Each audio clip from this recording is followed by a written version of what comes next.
গোমতী জেলা হাসপাতালের অব্যবস্থা নিয়ে সরব হয়েছেন সিপিআইএমএল রাজ্য সম্পাদক পার্থ কর্মকার। কিছুদিন আগে হাসপাতালে টাকা নিয়ে স্পেশাল নার্সদের ঝগড়ার ঘটনা সামনে এসেছিল। হাসপাতালে কি ধরনের কাজকর্ম চলছে তার সেই ঘটনা স্পষ্ট হয়ে যায়।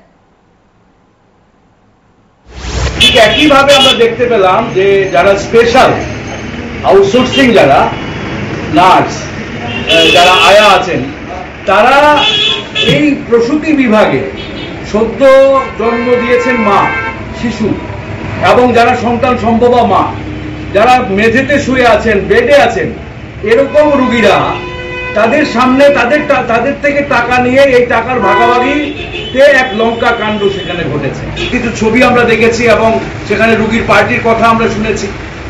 তো এটা পরিষ্কার, আমরা সবাই জানে যে হাসপাতালে যারা স্ত্রী রোগী এবং প্রসূতি মা তিনি বিশেষজ্ঞ ডাক্তার থেকে তিনি কোনো পরিষেবা পান না যদি প্রাইভেট চেম্বারে রোগীর পার্টি না যায়, অর্থ দিয়ে ডাক্তার দেখানো না হয়।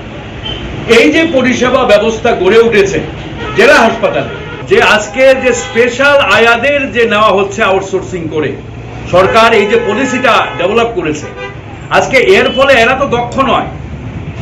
এখন পেটের দায়ে পরিবার প্রতিপালনের দায়ে তারা এখানে ডিউটি করতে আসেন, আমরা তার বিরোধিতা করি না, তারা করতে পারেন। কিন্তু প্রশ্ন হচ্ছে যে এতে তো আমার হেলথ স্ট্যান্ডার্ড বাড়ছে না, পরিষেবা